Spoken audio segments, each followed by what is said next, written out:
Hello everyone, मैं आदित्य भारद्वाज आप लोगों का स्वागत करता हूं। आज का टॉपिक है national income value added method. आज हम लोग जानेंगे कि इस मेथड का बेसिक कॉन्सेप्ट क्या है, कंपोनेंट्स क्या हैं, हम दो क्वेश्चन भी सॉल्व करेंगे और प्रिकॉशंस देखेंगे।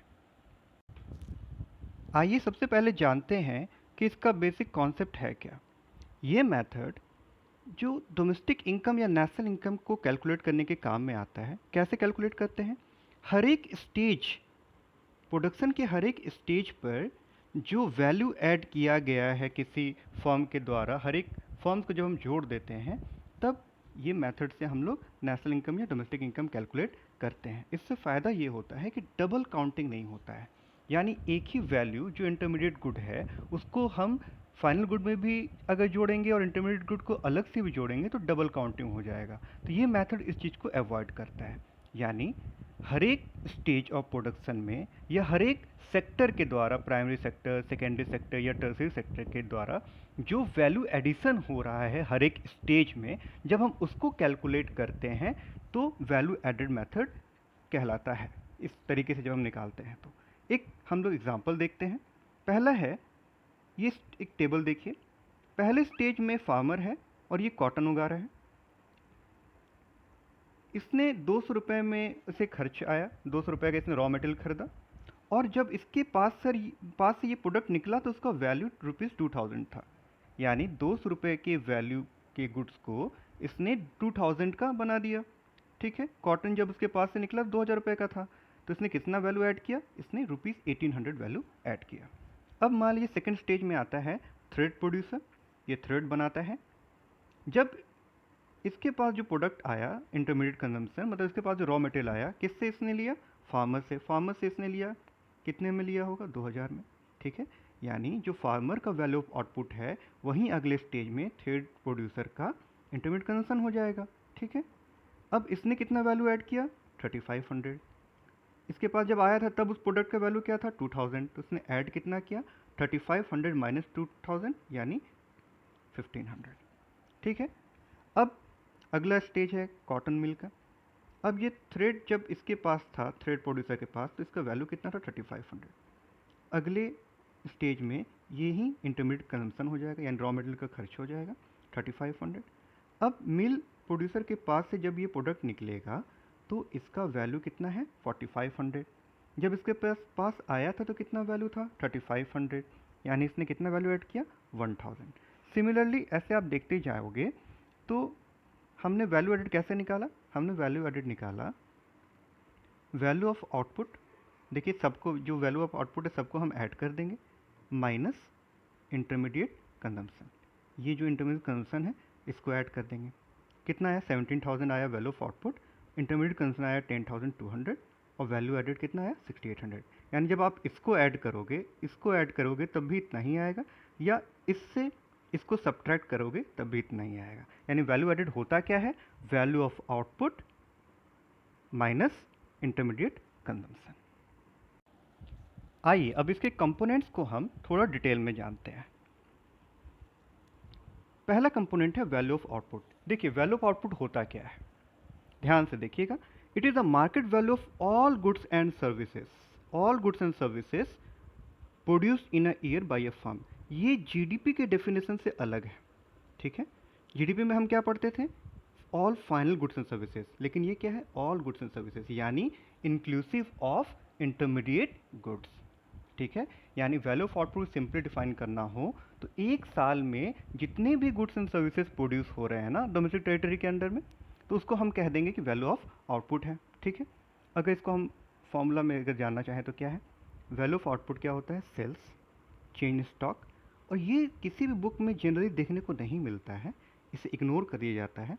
Imputed value of self consumed goods, यानी सेल्फ प्रोड्यूस्ड, यानी हम मान लीजिए किसान हैं और कुछ 5 केजी जो अनाज है वो खुद के यूज़ के लिए हम अगर रख रहे हैं तो क्या ये 5 केजी प्रोडक्शन हुआ है कि नहीं हुआ है? बिल्कुल हुआ है। भले वो मार्केट में नहीं गया, वो बिका नहीं, लेकिन प्रोडक्शन तो हुआ है। और इस मेथड से हमको ये जानना है कि प्रोडक्शन कितना हुआ है। ठीक है, तो ये 5 केजी अनाज जो है प्रोड्यूस हुआ है तो हम इसको ऐड करेंगे। ना ही वो चेंज स्टॉक में आएगा, ना ही वो सेल्स में आएगा। वो किस में आएगा? वो आएगा imputed value of self consumed goods में, यानी ऑन अकाउंट प्रोडक्शन। ठीक है। अब चेंज स्टॉक्स क्या होता है? Closing stock minus opening stock. अब हम ये जानते हैं कि क्लोजिंग स्टॉक को ऐड क्यों करते हैं, ओपनिंग स्टॉक को माइनस क्यों करते हैं। देखिए, सेल्स में वो हिस्सा आता है जो इस साल बिका है। ठीक है, सेल्स में वो चीज़ आया जो इस साल बिका है, क्योंकि इन ईयर लिखा हुआ है। अब जो बिका हुआ सामान है उसमें कुछ हिस्सा ऐसा होगा जो बना तो पिछले साल था मगर बिका इस साल है, यानी वो पिछले साल का क्या होगा? वो पिछले साल का क्लोजिंग स्टॉक होगा, और इस साल का क्या होगा? ओपनिंग स्टॉक होगा। हमने ओपनिंग स्टॉक को सेल्स से क्यों घटाया? इसलिए घटाया क्योंकि ओपनिंग स्टॉक का जो सामान है वो बना पिछले साल था, तो वो पिछले साल ऑलरेडी ऐड हो चुका है मगर बिका इस साल है, इसलिए वो सेल्स में इंक्लूडेड था, इसलिए हमने ओपनिंग स्टॉक को घटाया। क्लोजिंग स्टॉक को अलग से ऐड क्यों किया? इसलिए ऐड किया क्योंकि सेल्स में क्लोजिंग स्टॉक तो सामने है नहीं, क्योंकि वो बिका नहीं। यानी क्लोजिंग स्टॉक क्या है? जो बना तो इस साल है मगर बिका नहीं है। तो हम क्या करेंगे? हमको मतलब क्या है? हमको मतलब इससे है कि इस साल जो चीज़ें बनी हो, जो इस साल चीज़ें प्रोड्यूस हुई हो, बिकी हो चाहे ना बिकी हो, इससे हमको मतलब नहीं है। तो क्लोजिंग स्टॉक को हम इसलिए ऐड करते हैं क्योंकि वो इस साल का ही प्रोडक्शन है। ठीक है, भले ही वो इस साल बिका ना हो और वो सेल्स में कवर नहीं होता है, इसलिए हम अलग से क्लोजिंग स्टॉक को ऐड करते हैं और ओपनिंग स्टॉक को घटाते हैं, क्योंकि ओपनिंग स्टॉक ऑलरेडी सेल्स का हिस्सा है, जबकि ये प्रोड्यूस लास्ट ईयर ही हुआ था और ये लास्ट ईयर ऑलरेडी ऐड हो चुका है। ये डबल काउंटिंग हो जाएगा, इसलिए हम ओपनिंग स्टॉक को घटा देते हैं। ठीक है, तो आपको ये कॉन्सेप्ट क्लियर हो गया वैल्यू ऑफ आउटपुट का। अब देखिए, जो सेल्स है ना, अगर सेल्स दिया हुआ है तो ये already inclusive of domestic sales plus exports. Export भी क्या है? एक तरीके का सेल ही है। सेल कहाँ पे है? सेल फॉरेन कंट्री में हो रहा है। ठीक है, फॉरेन कंट्री में जो सेल हो रहा है वो एक्सपोर्ट्स कहलाता है। तो सेल्स ऑलरेडी दोनों को ऐड करता है, यानी अगर सेल्स दिया हुआ है तो हम एक्सपोर्ट को अलग से ऐड नहीं करेंगे।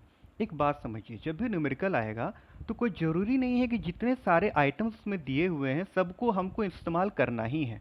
कभी कभी एग्ज़ाम में कंफ्यूज करने के लिए कुछ एक्स्ट्रा आइटम दे दिए जाते हैं। जैसे हो सकता है कि सेल्स भी दिया रहे और एक्सपोर्ट भी दिया रहे, तो आपके मन में आएगा भाई एक्सपोर्ट को ऐड कर दो, दिया है तो। कोई ज़रूरत नहीं है, क्योंकि सेल्स में ऑलरेडी एक्सपोर्ट शामिल होता है। जनरली आप जो बुक में फॉर्मूला देखते हैं या जनरली जो क्वेश्चंस आते हैं उसमें वैल्यू ऑफ आउटपुट क्या होता है?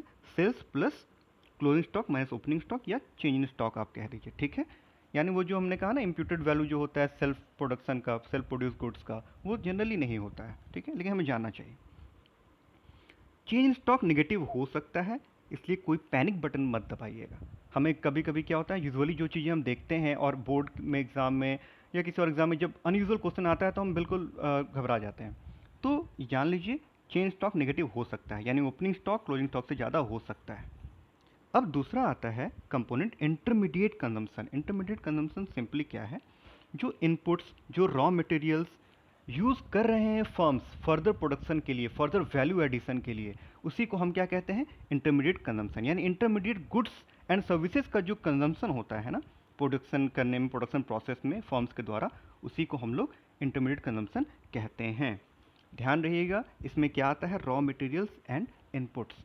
इसमें ऐसे इनपुट्स नहीं आते हैं फिक्स एसेट, जैसे प्लांट एंड मशीन्स इसमें नहीं आएगा। कभी कभी क्वेश्चन में दे सकता है परचेज ऑफ रॉ मटेरियल्स या इंटरमीडिएट कंजम्पशन, और अलग से दे सकता है purchase of plant and machinery, तो आप उसको अलग से ऐड मत करना, क्योंकि ये क्या है? ये फिक्स्ड एसेट है। ठीक है ना, ये फिक्स्ड एसेट है, इसको हमको ऐड नहीं करना, ये रॉ मटेरियल में नहीं आता। ठीक है, जैसे सेल्स में एक्सपोर्ट्स ऑलरेडी इंक्लूडेड था, वैसे ही इंटरमीडिएट कंजम्पशन में इंपोर्ट्स ऑलरेडी इंक्लूडेड है, हम इसे अलग से ऐड नहीं करेंगे। यानी अगर इंटरमीडिएट कंजम्पशन दिया हुआ है और इंपोर्ट्स ऑफ रॉ मटेरियल भी दिया है तो आप उसको अलग से ऐड मत कर देना, क्योंकि ये ऑलरेडी इंक्लूडेड है। देखिए, जब दोनों कंपोनेंट्स को हम साथ में लिखते हैं ना, तो जो हमारा वैल्यू निकलता है वो होता है gross value added at market price. वो क्या होता है? वैल्यू ऑफ आउटपुट, यानी sales plus change in stock. ठीक है, sales plus change in stock को जब हम ऐड करते हैं तो वैल्यू ऑफ आउटपुट निकलता है, और ये माइनस इंटरमीडिएट कंजम्पशन, ठीक है। Gross value added at market price को हम gross domestic product at market price भी बोलते हैं। यानी ये जान के रखिएगा कि जब भी हम वैल्यू एड मेथड से कोई चीज़ कैलकुलेट करते हैं ना, तो जो निकलता है वो पर्टिकुलर टर्म क्या होता है, GVA एट मार्केट प्राइस या gross domestic product at market price, ठीक है। अब एक क्वेश्चन सॉल्व करते हैं जो कि इसी साल CBSE में पूछा गया था। Calculate gross value added at market price from the following data, ठीक है। कभी कभी हो सकता है ना आपसे NDP एट मार्केट प्राइस पूछ दे, तब भी आप पहले कैलकुलेट क्या करोगे, जो इससे निकलता है, यानी gross value added at market price. कितना है डिप्रिसिएशन, कितना है 20, डोमेस्टिक सेल्स, एक्सपोर्ट्स, देखिए यहाँ पे डोमेस्टिक सेल्स लिखा हुआ है, तो याद है ना आपको, सेल्स इक्वल टू क्या होता है, डोमेस्टिक सेल्स प्लस एक्सपोर्ट्स, ठीक है। चेन स्टॉक दिया हुआ है, माइनस में दिया हुआ है, मैंने पहले भी कहा था ये नेगेटिव होता है, तो बिल्कुल घबराना नहीं है। सिंगल यूज प्रोड्यूसर गुड, ये कुछ नया लग रहा है ना। अब आप सोचो प्रोड्यूसर गुड सिंगल यूज़ का है, यानी क्या है, रॉ मटेरियल है। रॉ मटेरियल क्या होता है, जो एक बार प्रोडक्शन प्रोसेस में चला गया तो वो फाइनल गुड्स में क्या होता है, ट्रांसफॉर्म हो जाता है, यानी आप उसको फर्दर यूज़ नहीं कर सकते हो। आपने एक बार कॉटन से शर्ट बना दिया तो दोबारा उस कॉटन को आप यूज़ नहीं कर सकते, ठीक है। और नेट इनडायरेक्ट टैक्सेस दिया हुआ है। चलिए हम इसको सॉल्व करते हैं। सबसे पहले हम क्या निकालेंगे, हमें निकालना है क्या, दिमाग में बिल्कुल कॉन्सेप्ट क्लियर है, हमें निकालना है GDP एट मार्केट प्राइस, ठीक है। उसके लिए हमको सबसे पहले क्या चाहिए, वैल्यू ऑफ आउटपुट, उसके बाद चाहिए IC, ठीक है। वैल्यू ऑफ आउटपुट के लिए हमको क्या चाहिए, सेल्स और चेंज इन स्टॉक। तो सेल्स हमें निकालना होगा, क्योंकि डोमेस्टिक सेल्स और एक्सपोर्ट्स अलग अलग दिया है, तो हम दोनों को ऐड करेंगे, दोनों को ऐड करेंगे तो ये हो जाएगा 210। अब है वैल्यू ऑफ आउटपुट, ओवरऑल निकालेंगे, सेल्स हमने यहाँ से ले लिया और चेंज स्टॉक दिया हुआ है, तो value of output is equal to 210 plus, plus हमने क्यों लिखा, क्योंकि दोनों के बीच का जो रिलेशन है वो पॉजिटिव होता है, ठीक है, लेकिन वैल्यू नेगेटिव हो सकता है, ठीक है। तो ये -10, तो 210 प्लस माइनस क्या हो जाएगा, -210 माइनस 10 इज इक्वल टू 200, यानी हमारा पहला कॉन्सेप्ट वैल्यू ऑफ आउटपुट निकल गया। अब दूसरा कंपोनेंट IC दिया हुआ है, इंटरमीडिएट कंसर्न क्या है, इसे ये लैंग्वेज लिखा गया है, सिंगल यूज प्रोड्यूसर गुड्स, ये 120 गिवन है। तो gross value added market price क्या होगा, simple VO minus IC, 200 minus 120 is equal to 80, ठीक है। चलिए अब दूसरा क्वेश्चन देखते हैं। इस क्वेश्चन में आपका चेन स्टॉक निकालना है, ठीक है ना। दिया हुआ क्या है, सेल्स दिया है, net value added factor cost दिया हुआ है, सब्सिडीज दिया है, डेप्रिसिएशन और इंटरमीडिएट कंजम्पशन। देखिए NVA फैक्टर कॉस्ट कहाँ से आ गए भाई, हम तो कभी यूज़ नहीं करते हैं, हम किससे फेमिलियर हैं, हम फेमिलियर हैं GVA एट मार्केट प्राइस से, ठीक है। तो हम क्या करेंगे, पहले NVA एट फैक्टर कॉस्ट को हम कन्वर्ट कर देंगे किस में, हम कन्वर्ट कर देंगे GVA एट मार्केट प्राइस, यानी GDP एट मार्केट प्राइस में कन्वर्ट कर देंगे, फिर हम फेमिलियर हो जाएंगे, फिर हम आराम से चेन स्टॉक निकाल सकते हैं, ठीक है। चलिए देखते हैं कैसे निकालना है। सबसे पहले हम कन्वर्ट करेंगे किसको, क्या दिया है, net value added factor cost दिया हुआ है, हमें चाहिए क्या, हम फेमिलियर किससे हैं, gross value added market price से, क्योंकि वैल्यू एडेड मेथड से जो निकलता है वैल्यू वो कौन सा निकलता है, GVA एट मार्केट प्राइस निकलता है। तो हम सबसे पहले net value add factor cost को कन्वर्ट करेंगे gross value added at market price में। तो देखिए हमने पहला जो एपिसोड बनाया था उसमें कन्वर्जन बहुत ही क्लियरली बताया था, अगर आपने नहीं देखा तो ज़रूर देखें, तभी आप ये न्यूमेरिकल सॉल्व कर पाएंगे, ठीक है। अब ये net value added factor cost को, ये नेट कॉन्सेप्ट छोटा है, ग्रॉस का कॉन्सेप्ट बड़ा है, तो हम डिप्रिसिएशन को क्या करेंगे, ऐड कर देंगे, ठीक है। मार्केट प्राइस का कॉन्सेप्ट बड़ा है, फैक्टर कॉस्ट का कॉन्सेप्ट क्या है, छोटा है, तो हम क्या करेंगे, NIT को ऐड कर देंगे, ठीक है। दोनों को ऐड कर देंगे तो ये ऑलरेडी मेरा gross value added market price आ जाएगा। अब NIT में इनडायरेक्ट टैक्स नहीं दिया हुआ है, यानी 0 है, सब्सिडीज दिया हुआ है 10, देखिए दिया हुआ है 10, लेकिन इसका वैल्यू फाइनली हो क्या जाएगा, -10, क्यों, क्योंकि NIT क्या होता है, indirect taxes minus subsidies, indirect taxes क्या है 0, सब्सिडीज हमें क्या करना है, माइनस करना है, तो 0 माइनस 10 क्या हो जाएगा, -10, यानी NIT का वैल्यू क्या हो जाएगा, नेगेटिव वैल्यू हो जाएगा, ठीक है। अब gross value added market price का वैल्यू क्या निकलेगा, 200 जो कि NVA फैक्टर कॉस्ट दिया है, 40 जो कि डिप्रिसिएशन दिया हुआ है, और ये हमने निकाला -10, तो ये वैल्यू कितना आ गया, 230। अब हम जानते हैं कि gross value added at market price क्या होता है, value of output minus intermediate consumption, ये तो हम जानते ही हैं। वैल्यू ऑफ आउटपुट क्या होता है, sales plus change in stock. मान लीजिए कि चेंज स्टॉक जो है वो x है, तो वैल्यू आउटपुट क्या हो जाएगा, sales plus x, 400 plus x, sales 400 दिया हुआ है, तो gross value added market price क्या हो जाएगा, वैल्यू ऑफ आउटपुट जो कि 400 प्लस एक्स है, और इंटरमीडिएट कंजम्पशन जो कितना है 100 दिया हुआ है, ठीक है, तो ये हो गया 100। तो 400 प्लस एक्स माइनस 100 आप कैलकुलेट करोगे तो ये -70 आ जाएगा। अगर नहीं समझ में आ रहा है तो एक बार फिर से इसे देख लीजिएगा। फाइनली आता है प्रिकॉशंस, क्या क्या प्रिकॉशंस हमें रखने हैं जब हम वैल्यू एडेड मेथड का यूज़ करेंगे। तो ज़्यादातर हमने जो है ना डिस्कस कर लिया है। पहला तो है वैल्यू ऑफ इंटरमीडिएट कंजम्पशन हम इंक्लूड नहीं करते डोमेस्टिक या नेशनल इनकम जब भी निकालते हैं तो इस मेथड से, ठीक है। सेकेंड हैंड गुड्स के परचेज को हम लोग ऐड नहीं करते हैं, चाहे उसका सेल हो चाहे उसका परचेज हो, हम अलग से ऐड नहीं करते डोमेस्टिक या नेशनल इनकम में। क्यों? क्योंकि वो जिस साल प्रोड्यूस हुआ था उस साल ऑलरेडी ऐड हो चुका है, ठीक है। तीसरा है कि जो सेल्फ कंजम्पशन के लिए जो प्रोडक्शन करते हैं उसको हम लोग ऐड करते हैं, ये पहले भी मैं बता चुका हूँ। लेकिन हाउस वाइफ का जो सर्विसेज होता है, डोमेस्टिक सर्विसेज होता है, जो घर पे जो काम करती हैं हमारी मम्मी या सिस्टर, वो ऐड नहीं होता है क्योंकि उनका कैलकुलेशन बहुत डिफिकल्ट होता है, उसे कैलकुलेट करना बड़ा मुश्किल है, इसलिए हम यूजुअली इसे ऐड नहीं करते हैं, ठीक है। और आप जानते हो कि सेल्स अगर है तो एक्सपोर्ट इंक्लूडेड है, और इंटरमीडिएट कंजम्पशन है तो इंपोर्ट्स ऑलरेडी इंक्लूडेड है। उम्मीद है आपको ये चैप्टर समझ में आया होगा। हम अगला एपिसोड जल्द ही लाएंगे एक्सपेंडिचर मेथड पे। ये चैनल देखते रहिएगा। Thank you.